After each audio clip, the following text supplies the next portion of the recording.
pasal strategi yang seterusnya, branding tu macam mana kita nak build personalized brand trust among our loyal patient.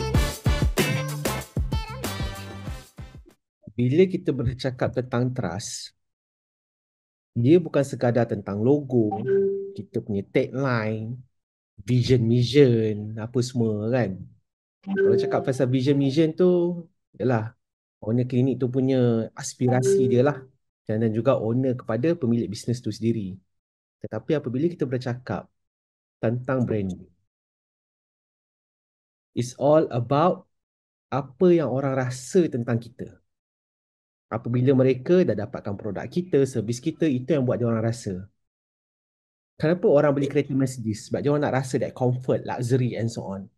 Kenapa pembeli-pembeli yang membeli kereta BMW, dia beli BMW? Because of sheer to drive, pleasure to drive, driver's car. So, apakah klinik kita ni yang boleh menyentuh emosi dan memberi orang rasa? Bila dia datang dekat kita punya klinik tu, apa dia rasa? Itulah sebenarnya branding. Okay? Dan apabila branding tu adalah tentang apa yang orang rasa, mereka sendiri ni dah boleh jadi kita punya agent of marketing lah kan. Dia akan bercakap tentang kita apa semua kepada orang lain. Okay, itu yang pertama. Tetapi amatlah rugi dan sayang sekali apabila kita tak dokumenkan benda tu. Okay, maksud saya dokumenkan benda tu, apa yang mereka rasa tu hanya mereka sahaja yang tahu. Dan habis kuat pun kita je lah tahu dia bagi feedback. Tetapi orang lain tak tahu. Kita nak bagi orang lain tahu. Itulah gunanya marketing of management. Dapatkan testimoni daripada patient yang dah berpuas hati dengan kita. Dapatkan testimoni mereka. Dekat mana? Dekat Google review, Google My Business kita tu. Kan, sebab bila orang nak cari klinik, orang akan tengok review. Dekat Google, berapa ramai orang datang, berapa banyak star kita punya review. Jadi kita nak dapatkan benda tu. Itu yang pertama. Yang kedua, kita nak dapatkan testimoni mereka dalam bentuk video. Come out lah dengan satu SOP kepada kita punya clinic assistant. Selepas mereka buat pembayaran ke apa ke, kita buatkan satu SOP di mana kita nak dapatkan testimoni diorang dalam bentuk video. Tanya je dulu. Okay, kalau kita tak tanya, the chances is always 0%.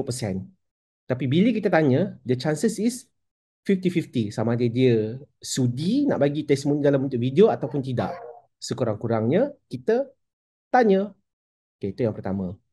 Yang kedua, nak bagi experience tu lagi best. Kan? Buat satu logbook, kan? Takat gambar dekat logo klinik, takat gambar, print, yang instant punya foto, tampakkan dalam logbook, suruh dia tulis. Dia experience, benda yang kita boleh touch. Dia orang pun rasa best. Itu salah satu. So, bila kita dokumentkan benda tu, kita share pasal benda tu, it makes our business, our service to different. People feel different, connected. Ingat saya cakap tadi, emotion. We touch people emotion. Dan apabila kita dah ada branding yang bagus, kita dah ada brand story, itu adalah kita punya brand story. Kan saya cakap tadi kan, kita nak buat marketing semua, macam banyak benda lah pula kita nak kena buat kan.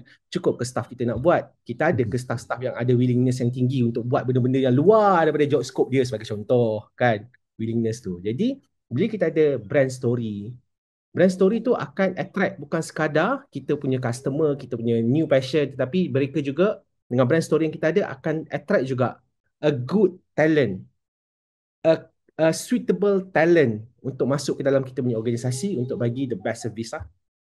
So itulah point saya untuk yang bahagian management of marketing. So jadi dapat passion dan kita dapat juga talent.